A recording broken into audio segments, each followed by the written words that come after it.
RSS कतई नहीं चाहती है कि देश में जातिगत जनगणना हो। हाँ। आरएसएस ने सदैव इसका विरोध किया। फिर कैसे मान गई? यही तो मैं कह रहा हूं, ये मास्टर स्ट्रोक नहीं है। हाँ। ये डॉक्टर स्ट्रोक होगा। या तो मोदी जी गए, हाँ। या मोदी जी पिछड़ों के हीरो बन जाएंगे और फिर भाजपा से कट जाएंगे। कुछ भी बड़ा मोदी जी भाजपा से कट जाएंगे? इतना खतरनाक फैसला है जी। इस फैसले से भाजपा या तो दो हिस्से में बंटेगी। अच्छा। भाजपा आरएसएस वाली इससे अलग हो जाएगी। क्योंकि योगी जी की जो लॉबी है, आरएसएस की लॉबी, या गडकरी साहब की लॉबी, या और जो लोग जो माने जाते हैं कि आरएसएस की लॉबी से, हालांकि उसी लॉबी से मोदी जी आए थे, लेकिन ये फैसला भारतीय जनता उस आइडियोलॉजी के खिलाफ है, जिस आइडियोलॉजी को आप संघ की आइडियोलॉजी कहते हैं। पर अब तो सब साथ खड़े हुए दिख रहे हैं। नहीं खड़े हैं ना, सब स्वागत कर रहे हैं। अरे वेट तो कीजिए, जरा सा इंतजार तो कीजिए। ये प्रेशर पॉलिटिक्स का नतीजा, रास्ता नहीं बच रहा है। कभी कभी पॉलिसियों में देखिए 100 साल की तपस्या है। ये 1-2 दिन का नहीं है। 100 साल आरएसएस ने जिस बात के लिए तपस्या की, जिस बात के लिए कुर्बानी की, उनके संघ संचालकों ने, उनके स्वयं सेवकों ने विवाह नहीं किया, अपने आप को दान कर दिया समाज के लिए। तो वो जिस समाज की परिकल्पना और जिस राज की परिकल्पना कर रहे हैं, उसके बिल्कुल विपरीत है ये जातिगत जनगणना। बिल्कुल विपरीत है। तो उनके 100 साल की मेहनत पर अभी 100 साल वो मनाने के लिए तैयारी में है। वो सोच रहे हैं कि हम कैसे इस संविधान को कमजोर करके वो व्यवस्था लाएं, और वहां पर आप जो है पूरे उनके 100 साल की मेहनत पर पानी फेर रहे हैं। थोड़ा मार दिया, वो माने समंदर फेर दिया। आप दरिया नहीं, पानी, लोग बोलते हैं पानी फेरना, ये पानी फेरना, ये समंदर फेरना हो गया। वो तबाह हो जाएगा, 100 साल की मेहनत खत्म हो जाएगी। ऐसे में अभी देखिए, जब वो बिहार में जातिगत जनगणना नीतीश कुमार जी ने कराया था, तो मैं नीतीश कुमार जी के साथ था। लोग कहते हैं हम लोगों को कि भाई मौलाना किसके साथ है पता नहीं चलता। अरे भाई आप समझो, पहले हम मुद्दे के साथ होते हैं, हम नेता और दल के साथ नहीं होते हैं। तो तब नीतीश कुमार जी के साथ हम लोग खड़े हो गए थे, बहुत अच्छा फैसला, और हम लोगों ने उसमें सहयोग किया, समाज को जगाया, बेदार किया। मुस्लिम कम्युनिटी में भी हम लोगों ने कहा कि जातिवार आप अपनी बात बताइए, आप अपनी स्थिति स्पष्ट कीजिए कि शेख हैं, सैयद हैं, मुगल हैं, पठान हैं, अंसारी हैं, मंसूरी हैं, रायन हैं, अलखोर हैं, चमेला हैं, जोजा हैं, नट हैं, बक्को हैं, डफाली हैं, मीरासी हैं, शिकार हैं, जो कुछ हैं, ललबेगी हैं, अलखोर हैं, भटियारा हैं, भाट हैं, जो है सब बताइए। ठीक है। आप किशनगंज की तरफ चले जाइए तो शेरशाह आबादी है, सुरजापुरी है, क्या कहते हैं, कुल्हैया हैं, सब लोग अपनी जात बताइए, ताकि ये पता चल जाए किसकी कितनी जनसंख्या और उसकी उपस्थिति कहाँ कहाँ कितनी है, ये चीज। तो अब जब मोदी जी ने इसको स्वीकार किया, तो मोदी जी का भी हम स्वागत कर रहे हैं। इस मुद्दे पर कर रहे हैं, हम उनको बधाई भी दे रहे हैं। लेकिन मोदी जी भी तो सोच रहे होंगे, मीटिंगें तो चल रही होंगी नागपुर में, कि भैया ये क्या मोदी ने कर दिया, क्यों किया, अब क्यों किया, इस पर असल मसला। आरएसएस के खिलाफ जाकर मोदी बिल्कुल हो गया फैसला, जब ऐलान हो गया, अब तो फंस चुके ना, अब तो ऐलान कर दिया हो सकता है सहमति रही हो, आप ही कैसे नहीं, हो ही नहीं सकती, हो ही नहीं सकती सर, ये हो ही नहीं सकता। मोहन भागवत जी से मीटिंग हुई है तो ऐसी थोड़ी हुई होगी। देखिए, लाख मीटिंग हो जाए, उनके एजेंडे के खिलाफ है ये, आप जान लो आप इस बात को। अब मोहन भागवत जी कर क्या सकते हैं, अभी तो मोदी जी के हाथ में है सब कुछ। अब मोहन भागवत जी अपनी तैयारी फिर से करेंगे। भैया 100 साल तो रोए, फिर 2-4-10 साल रो, वो तैयारी करेंगे, इसका काट ढूंढेंगे। आप देख लेना काट क्या क्या हो सकता है। संभवतः सरकार गिर भी सकती है, ये बड़ी खबर मैं आपको बता रहा हूँ। सरकार गिर जाएगी, गिर सकती है। भारतीय जनता पार्टी 2 हिस्से में बंट सकती है, और भारतीय जनता पार्टी की अगुवाई मोदी जी कर सकते हैं, एक अलग भाजपा जिसके अगुवाई मोदी जी करें, और भारत का पिछड़ा दलित हो सकता है मोदी जी के साथ चला जाए, ऐसा हो सकता है। तो दूसरा पार्ट कौन होगा? दूसरा पार्ट जो संघ के विचारधारा को फॉलो करने वाले होंगे वो होंगे दूसरा पार्ट, लेकिन पॉलिसी के बिल्कुल अगेंस्ट है, ये आप जान लें। पॉलिसी के खिलाफ संघ की यह पॉलिसी नहीं है, उसके कल्पना से भी परे है। तो मोदी जी ने ये फैसला ले लिया है। ये तो बीजेपी की जो आइडियोलॉजी है, जो बीजेपी खुद सभी नेता, खुद प्रधानमंत्री, एक रहो, नेक रहो, सेफ रहो, एक होने की बात करते करते ये तो बीजेपी ही बढ़ती हुई नजर आ रही है। मैं यही तो आपको कह रहा हूँ कि तमाम आप भाषणों को देखें, एक रहोगे तो सेफ रहोगे, बटोगे तो कटोगे। जब जातिगत जनगणना नीतीश कुमार जी ने की, तो बिहार भाजपा इकाई ने विरोध किया उसका, तो जबरदस्ती कल मिठाइयां बटी हैं उनके दफ्तर में बीजेपी के। अब तो बताए सो कि अब वो परिस्थितियां, मैं फिर बधाई दूंगा नीतीश कुमार जी को। देखिए, खेल और मैं तेलंगाना को सरकार को बधाई दूंगा जिसने इस खेल को शुरू कराया। हाँ। ये खेल वहां से शुरू हुआ जब तेलंगाना और बिहार ने इस काम को कर दिखाया। हाँ। अब तो ममता बनर्जी भी कटघरे में है।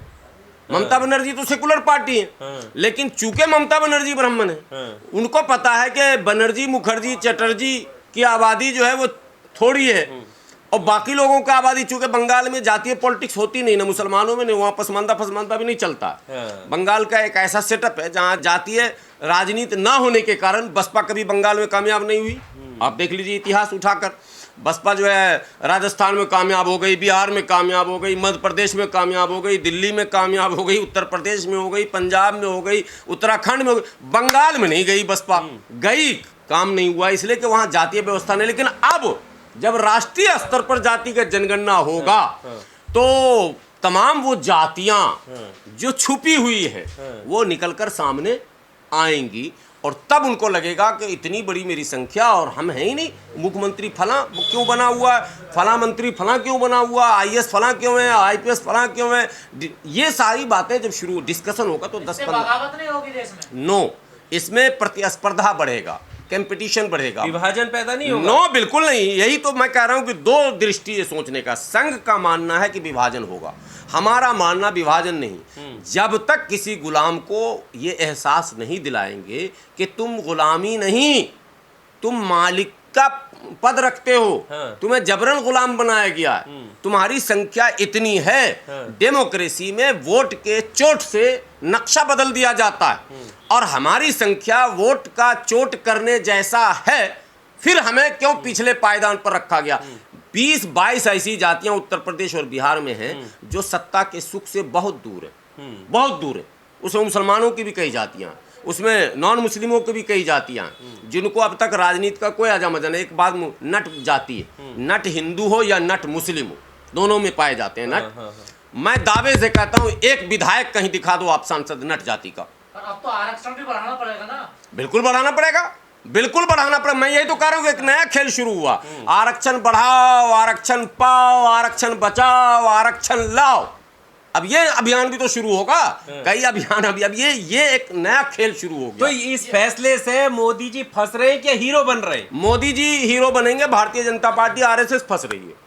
मतलब भारतीय जनता पार्टी और मोदी जी अलग है? अलग। अब यहाँ से खेल कुछ दूसरा हमको लग रहा था कि मैं जिस संगठन का हूँ, हमारे राष्ट्रीय अध्यक्ष डॉक्टर एजाज अली साहब कई बार अकेले में बैठ के हमको समझाते थे, बोले ये काम ना मोदी करेगा, ये काम ना मोदी करेगा, इतना और मैं दूरदर्शी- डिसएग्री होता था। पहले ही मैं बता दिया। अब 3-4 साल से चल रही है बात, हाँ। और मैं उनसे एग्री करता ही नहीं था। मैं बोलता था सर ये आप बोल दो, नहीं करेंगे मोदी जी। बोले नहीं आप देखना ये मोदी ही करेगा, वो पिछड़ा का खून है, देर सवेर जागेगा, देर सवेर जागेगा, वो दबाव में है, जैसे दबाव की पॉलिटिक्स से अलग होगा, और आप देखना वो एक नया फैसला लेगा। आज मुझे लगता है डॉक्टर एजाज अली जी की बात जो है वो सच साबित हुई कि जो कल्पना से परे विपक्ष की तमाम मांग के बाद राहुल गांधी ब्राह्मण लीडर लोकसभा में जातिगत जनगणना की बात कर रहा, भारतीय जनता पार्टी विरोध कर रहे, तमाम लीडर, अखिलेश यादव लगातार जातिगत जनगणना की बात कर रहे हैं, योगी जी विरोध कर रहे हैं। तमाम जगहों पर ओबीसी के अतिरिक्त ब्राह्मण लीडरों ने भी उनके आइडियोलॉजी क्या है ये बात का अब मामला। कांग्रेस के भी आइडियोलॉजी जातिगत जनगणना का नहीं था, लेकिन हालात ऐसे बने कि कांग्रेस उसके अंदर फ्रंट पर आ गया, और राहुल गांधी ने इसकी खूब वकालत की। हाँ, सदन का भाषण उनका वायरल मैं कह तो रहा हूं कि खूब वकालत की, जमकर वकालत की कि नहीं होना ही चाहिए, और मैं आऊंगा तो कराऊंगा, यहां तक की बात उनकी हो गई थी। ऐसे में मोदी जी का ये फैसला, ये मास्टर स्ट्रोक नहीं है। मास्टर स्ट्रोक तो अब तक हम लोग सुनते आ रहे थे, ये कुछ बड़ा है, और आगे राजनीति में कुछ बड़ा भूचाल। पर इस फैसले पे निजीकरण में भी अब आरक्षण होगा, प्राइवेट सेक्टर की बात हो रही है ना। नहीं, ये वो तो जब तक वो नहीं होगा तो आरक्षण तो हमारा खत्म है। निजी क्षेत्र में आरक्षण, न्यायपालिका में आरक्षण, ये हमारे इश्यूज हैं, ये हमारे एजेंडे में है। किनको मिलेगा क्या इसमें मुसलमान भी शामिल होंगे? नहीं, क्यों नहीं होंगे। फिर मैं कह रहा हूं कि जैसे नट की बात अभी मैंने की, नट मुस्लिम हो या हिंदू हो, राजनीति में पूरे भारत में नट जो है बिहार में, उत्तर प्रदेश में, मध्य प्रदेश में, पंजाब में, राजस्थान में, महाराष्ट्र में पाए जाते हैं, लेकिन कहीं भी किसी सदन में न विधायक है, न एमएलसी है, न लोकसभा में है, न राज्यसभा में। सर्च करके देख लो, नट नहीं है। क्यों साहब, क्यों? उनकी जनसंख्या 2,78,000 यानी 2.25 लाख के करीब नट जो है उत्तर प्रदेश में, ठीक है। एक भी उसका कहीं कोई आप मुखिया दिखा दो जो लीडर हो, एक IAS नहीं है, एक जो है IPS नहीं है। अब मैं पॉलिटिक्स से लेके यहाँ तक बात कर रहा हूँ, कोई कंपनी का मालिक नहीं है, सब मार्जिनलाइज है, कोने में पड़ा हुआ है, से कटा हुआ है समाज से, सिर्फ मतदाता है। अब जब ये जातिगत जनगणना होगा, आंकड़े आएंगे, अब हिंदू नट मुस्लिम नट मिला के अगर 20-25 लाख हो गए तो एक नट शक्ति होगी। अब समझे कि नहीं? अब वो डिमांड करेंगे कि हमें 2 सीट दीजिए, हिस्सेदारी चाहिए, और नहीं तो वो लड़ेंगे, निर्दलीय लड़ेंगे, उनका समाज उनके साथ जाएगा। इस फैसले को ये भी कहा जा रहा है, बहुत बेसिक सवाल है, सोशल मीडिया पर इर्द गिर्द घूम रहा है कि ये इसलिए लाया गया है ताकि पहलगाम से सवाल हट जाए, ये इसलिए लाया गया है कि अभी वक्फ पे जो एकजुटता होने की बात हो रही है उससे दरकिनार किया जाए, होने वाला कुछ नहीं, एक शगुफा है। आपको ऐसा लगता है? देखिए, कभी कभी इंसान अगर बोल देता है हल्के में तो भी वो फंस जाता है। मोदी जी ने ये बात कह दिया, कब है? आज 2025 है, लोकसभा का चुनाव तो 29 में होगा, 4 साल हैं अभी। अगर 4 साल तक इन्होंने पूरे भारत में जातिगत जनगणना नहीं करवाया तो क्या आप समझ रहे हो इनको कौन वोट दे देगा 29 में? पिछड़ा इतने सारे वादे हैं जो ना पूरे हुए। नहीं, ये क्या बात? बहुत सारे वादों में और इन वादों में थोड़ा फर्क समझिए। हाँ। थोड़ा फर्क समझिए। 15 लाख वाला वो तो जुमला था जी, काला धन वो तो जुमला था, नीरव मोदी अरे यार वो तो मिला, भ्रष्टाचार का काला धन जो वो सब चल जाएगा, वो हिंदू मुस्लिम के बीच दब जाएगा। ये मुद्दा हिंदू मुस्लिम के बीच दबने वाला नहीं है, क्योंकि पिछड़ों में एक संदेश गया है कि 27% हमको मंडल कमीशन में मिला था, वो भी हमारा फुलफिल नहीं हुआ, कहीं नहीं हुआ। पूरा UGC देख लें, पूरी यूनिवर्सिटी झांक लें, पूरा स्वास्थ्य विभाग झांक लें, पूरा कहीं भी जाके झांक लें, 27 तो दूर की बात है, 15% भी इनको पूरा नहीं मिला। अब ये जागृति इनके अंदर आई, एक टीम है जो लगातार वो आंकड़े के साथ मार्केट में है। आप देख रहे हैं प्रोफेसर रतन लाल को सुन रहे हैं आप, और वो यादव जी जो लक्ष्मण यादव हैं, इस तरह से 20 ऐसे सोशल वर्कर हैं जो दहाड़ के आंकड़े के साथ मैदान में आए हैं। तो पिछड़ों में एक टीम आई हुई है, वो मंडल साहब भी है, 2 मंडल हैं, एक मंडल उधर है, एक मंडल इधर है, अपना एक ट्वीट उधर खेलते हैं। तो आंकड़ों के साथ जब अपने जातियों में आप बात रखेंगे, मैं भी तो जाता हूँ ना अपने लोगों के बीच, जब बात रखता हूँ आंकड़ों के साथ, लोग समझते हैं, वहाँ मजहबी जुनून नहीं चलता। बात समझिए, जैसे हमारे यहाँ भी मजहबी जुनून के लिए क्या होता है, मजहबी जुनून के लिए हमारे यहाँ भी मजहबी मुद्दे को आगे लाया जाता है। हमारे यहाँ भी हक और अधिकार की बात है, मुद्दे हैं, इश्यूज़ हैं, लेकिन उसको पीछे करने के लिए मजहबी मुद्दे आगे लाए जाते हैं, तो उनके यहाँ भी लाए जाते हैं। लेकिन लोग अब उब चुके हैं, आंकड़े के साथ जब बात आप करेंगे तो वो आपकी बात मानेंगे। यदि जातिगत जनगणना जुमला हुआ तो भारतीय जनता पार्टी नाम की पार्टी एक इतिहास के पन्नों में सिमट के रह जाएगी। जहां से चली थी 3 सीट से वो 3 पे ही पहुंच जाएगी, ये भी आप जान लीजिए। बहुत बड़ी बात कह रहे हैं। मैं बहुत बड़ी बात नहीं कर रहा हूं, एकदम छोटी बात है, यही होगा। अब मोदी जी को ये कराना ही पड़ेगा, और इस कराने के नतीजे में ढेर सारे आंदोलनों को भी अभी झेलना पड़ेगा, जो अभी दूसरे पत्रकार महोदय पीछे से कह रहे हैं कि फिर वो सारे इश्यूज उठेंगे, निजीकरण में आरक्षण हो, निजी क्षेत्र में आरक्षण हो, न्यायपालिका में आरक्षण। ये मुद्दे आज के नहीं है।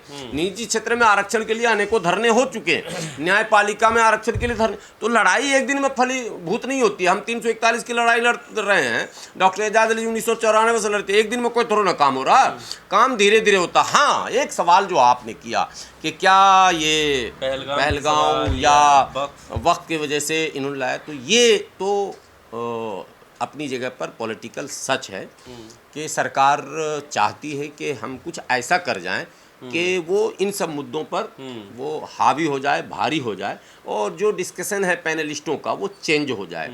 टीवी चैनल वगैरह में जो डिबेट्स होते हैं वो बदल जाएं, सड़कों पर जो चाय की दुकानों पर बातचीत होती है वो थोड़ा उसका रुख मुड़ जाए। ये सारी बातें हैं, लेकिन सवाल कभी जिंदगी में ख़त्म नहीं होता। आप पहलगांव की बात कर रहे हैं, पुलवामा का भी सवाल वहीं पर खड़ा है कि RDX कहाँ से आया। ठीक है, अब तक क्या किया? हाँ, वो सवाल ख़त्म नहीं होता, पर यह है कि उन सवालों को दाबने के लिए एन के प्रकार धर्म, जाति, दुनिया जहान का सहारा लिया जाता है, लेकिन उसकी एक मियाद होती है, उसका एक सीमित समय होता। वो सारे समय अब चले गए। अब मोदी जी सवाल के दौर पे आए। मनमोहन सिंह 2 सरकार बनाए थे, 2004 से 9, 9 से 14। 4 से 9 में उनको सीटें थी कम, 9 के चुनाव में कांग्रेस की सीट फिर बढ़ गई। डेटा देख लीजिएगा, बढ़ गई तो उनको लगा कि हमारी लोकप्रियता बढ़ गई, फिर उनके फैसले इधर उधर होने लग गए। नतीजा क्या हुआ? नतीजा ये हुआ कि 14 से पहले 12 से शुरू हुआ आंदोलन, और 2 साल के आंदोलन, एक आंदोलन अन्ना अन्ना आप लोग रट रहे हैं, खाली अन्ना नहीं हुआ, देश में अनेकों आंदोलन शुरू हो गए, और उस आंदोलन में कई लोग कूद गए। अन्ना जी कूदे उधर से, वो बाबा कूदे उधर से, वो कूदा, और ले दे के मामला निमट गया, सुहाहा हो गया। आज तक कांग्रेस संघर्ष कर रही है, करते करते अब जाके 100 पे कांटा उसका पहुंचा है, समझिए पहले। तो इसलिए ये मत सोचिए कि मोदी जी अगर तीसरे टर्म में आ गए हैं तो चौथे भी आ ही जाएंगे, 5वें पे, ऐसा नहीं होता। आंदोलन शुरू होगा 2028-27 में। अच्छा, यस, मजदूरों का बहुत बड़ा आंदोलन होने का चल रहा, अंदर खाने तैयारी। आपको पता नहीं, सरकार को सब पता है।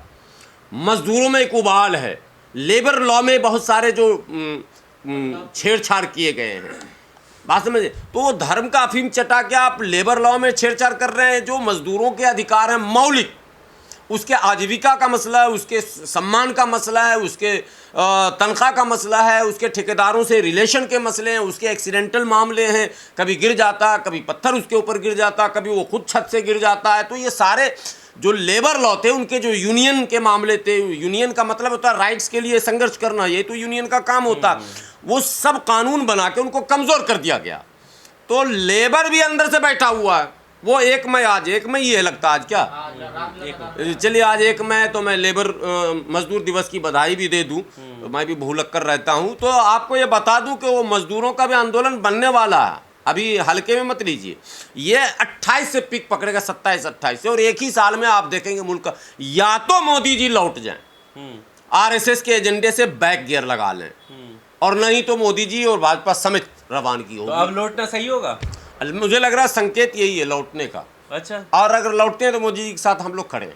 भाजपा को छोड़ के अगर लौटते हैं, यानी संघ की आइडियोलॉजी को अगर छोड़ देते हैं, तो सुबह का भूला शाम को घर आ गया, तो भूला नहीं है। वो संघ की आइडियोलॉजी तो कांग्रेस में भी बहुत सारे नेता रहे हैं, इसलिए हम लोग मोदी जी के साथ खड़े हो जाएंगे अगर वो इस लाइन को इख्तियार करते हैं। यानी पिछड़ों को अधिकार दिलाने की बात करते हैं, अगर वो दलितों को अधिकार दिलाने की बात करते हैं, अगर जो भाषण उनके पुराने सब रहे हैं, मुझे मार लो मेरे दलित भाइयों को मत मारो, सच हो जाएंगे सब, वो लौट जाएंगे। हम जैसे लोग उनके साथ खड़े हो जाएंगे अगर वो लौटते हैं। तो ये संकेत है। जातिगत जनगणना जो लोग हल्के में ले रहे हैं, ये हल्का काम नहीं है सर, बहुत बड़ा काम है। भारत 1919 में जो काम हुआ, जिसको सबने प्रेशर से रोक दिया, जिसका आंकड़ा नहीं आने दिया गया हो, उस काम को अब मोदी जी कर रहे हैं, मैं करवाऊंगा साहब। तो ये समझिए कि कोई छोटा मोटा मामला तो है नहीं, बड़ा मामला है, और बड़ा मामला है तो फिर बड़े भूचाल भी आ सकते हैं राजनीति में, ये मेरा मानना है निजी तौर पर। तो लोगों में ये धारणा बनी कि भैया एक बार सर्वे पहले जाति का हो जाए और पता चल जाए कि हम जो कह रहे हैं कि अपर कास्ट के लोग 12% हैं, OBC के लोग 50 से अधिक हैं, SC के लोग लगभग 25 के हैं, ST जिनको आप 7.5% जोड़कर चल रहे थे वो लगभग 10% पर पहुंच गए हैं। तो ये दावे कैसे सिद्ध होंगे, कैसे माना जाएगा मेरा दावा सही है? इसके लिए तो गणना करना पड़ेगा। 1919 में जातिगत जनगणना हुआ था, और आपको हैरानी होगी जातिगत जनगणना 2011 में भी हुआ था। जातियां लिखी गई थी जब जनगणना हो रहा था, लेकिन उसको दबा दिया गया था, सार्वजनिक होने नहीं दिया गया था। लोगों की ये धारणा थी, उन लोगों की, कि इससे क्या होगा कि समाज में द्वेष पैदा हो जाएगा, लेकिन नहीं। देखिए, एक सिक्के का 2 पहलू है, नेगेटिव और पॉजिटिव। अगर आप आगे बढ़कर ये कहते हैं कि भैया ऐसा गिनवा लो और जिसका जो शेयर है ले लो भाई, हमें नहीं आपत्ति, तो कहाँ झगड़ा है? लेकिन आप कहते हैं गिनने भी नहीं दूंगा और शेयर लेने भी नहीं दूंगा, तो झगड़ा तो है। पर अभी तक तो ये कहा जा रहा था ना कि जातिगत जनगणना की मांग करने वाले समाज में भेदभाव पैदा करना चाहते हैं, तोड़ना चाहते हैं। अब वही लोग इस पर राजी भी हो गए। क्या वजह लग रही है? ये ऐतिहासिक फैसला है मोदी सरकार का। हाँ। मुझे लगता है कि मास्टर स्ट्रोक कहते हैं, मास्टर स्ट्रोक नहीं है ये डॉक्टर स्ट्रोक होगा। आप रुक तो जाइए, ऑपरेशन हो जाएगा। ये संघ के एजेंडे के अगेंस्ट है ये।